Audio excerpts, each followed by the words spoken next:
Okay, welcome to அம்மம்மா kitchen.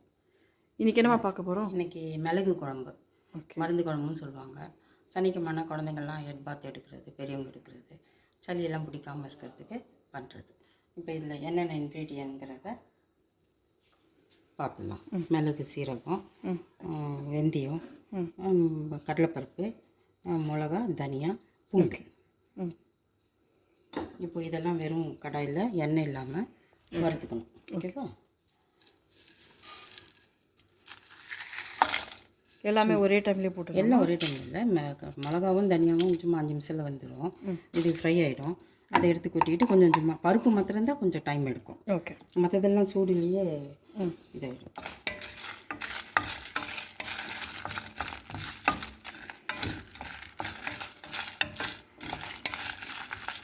எதுவுமே தீய விட்டக்கூடாது. தீய விட்டுட்டோம்னா குழம்பு கலர் ஒரு மாதிரி மாறிடும். இது காஷ்மீர் சில்லி இருந்தாலும் போட்டுக்கலாம் கலருக்காக. இதுக்கு நல்லெண்ணெய் தான் யூஸ் பண்ணணும். அவ்வளோதான், வெடிக்க ஆரம்பிச்சிச்சு.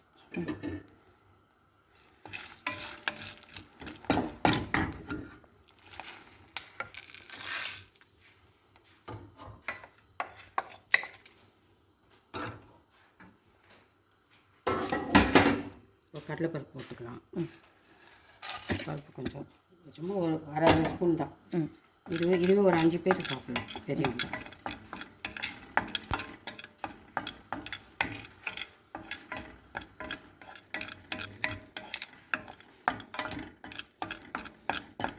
இப்போ அது பாதி ஃப்ரை ஆயிடுச்சு.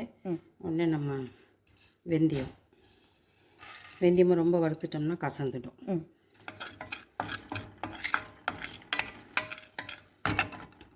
ஒரு ஸ்பூன் சீரகம், ஒரு ஸ்பூனு மிளகு. ஏற்கனவே நம்ம காஞ்ச மிளகா எடுத்துருக்கோம், அதனால காரமாக இருக்கும். இது பூண்டு. அவ்வளோதான், வெடிக்க ஆரம்பிச்சது. ஏன்னா கடாய் ஏற்கனவே சூடாக இருக்கிறதுனால வெடிக்க ஆரம்பிச்சது. அந்த ஸ்டவ் ஆஃப் பண்ணிடுறோம். இப்போ இதெல்லாம் அரைச்சிட்டு வந்து அதோட புளியும்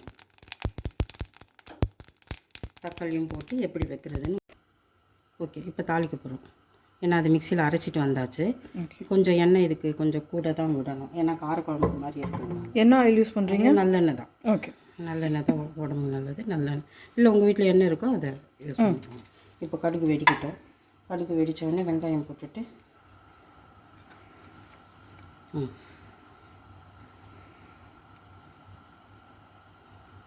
கொஞ்சம் நல்லெண்ணெய்ங்கிறதுனால நுர வரும். வெடிக்க ஆரம்பிச்சிச்சு. கொஞ்சம் வெங்காயம் போட்டுக்கலாம். ரொம்பலாம் வேண்டாம் வெங்காயம், சும்மா கொஞ்சமாக. அதில் பூண்டு அரைச்சிட்டு வந்திருக்கேன், அதை போட்டு நல்லெண்ணெய்ங்கிறதுனால ஒரே போகாது. கொஞ்சம் சிம்மில் வச்சுக்கணும். வெங்காயம் பாதி வதங்கினோடனே தக்காளி போட்டுக்கலாம்.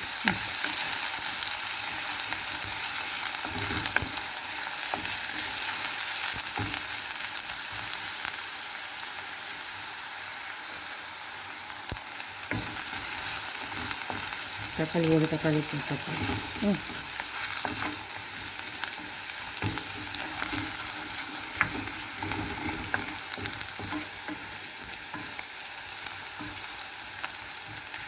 வெங்காயம் பாதி வதங்கிச்சு. இப்போ தக்காளி போட்டுக்கலாம். ஓகே.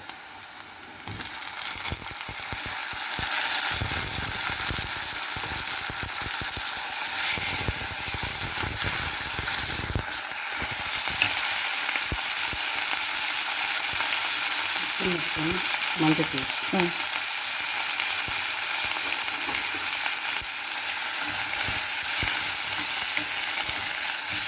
மிளகா பொடி போடுவீங்களா? இல்லை அதெல்லாம் எதுவும் கிடையாது. அரைச்சி விட்ட பவுடரு அதுலேயே காஞ்ச மிளகா, மிளகு எல்லாம் போட்டுக்கிறதுனால இது ரொம்ப சிம்பிள். தாளிச்சிட்டு புளி ஊற்றிட்டு உப்பு போட்டுட்டு அது ஒரு கொதி வந்தோடனே அந்த பவுடர் போட்டுற வேண்டியது.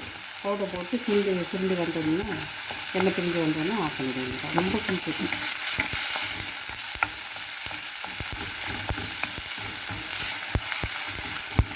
வெங்காயம், தக்காளி, பூண்டு எல்லாமே அதில். இப்போ நான் வந்து கரைச்சி வச்சுருக்கிற புளியை வடிகட்டி ஊற்றுறேன்.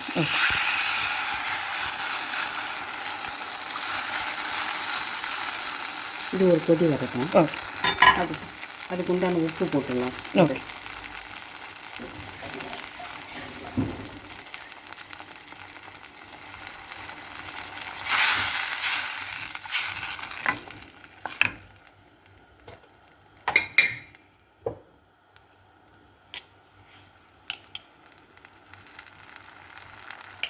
உப்பு சரியாக இருக்குன்னு நினைக்கிறேன். எதுக்கும் கொஞ்சமாக போட்டுட்டு டேஸ்ட் பண்ணிவிட்டு பார்த்துக்கலாம்.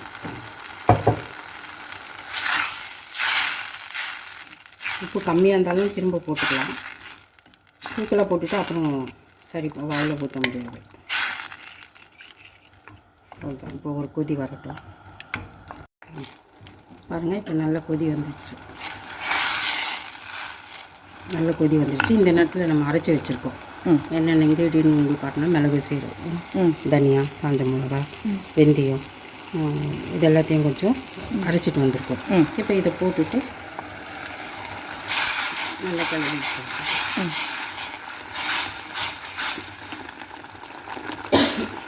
ஐ திங்க் அந்த வெந்தயம் வந்து அந்த திக் கன்சிஸ்டன்சி கொடுக்கும்ல. அவ்வளோதான். இப்போ பாருங்கள், நல்லா திக்க. ஓகே. இறக்கும்போது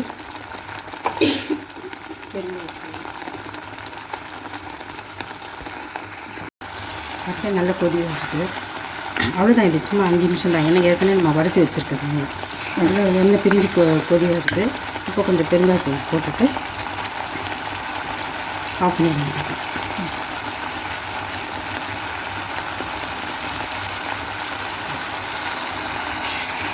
ஆயிலும் நல்லா மேலே மேலே வந்துச்சு. இது 2-3 நாளாக ஆனாலும் கெட்டு போகாது. ரொம்ப நன்றி. வீடியோ வாட்ச் பண்ணதுக்கு ரொம்ப நன்றி.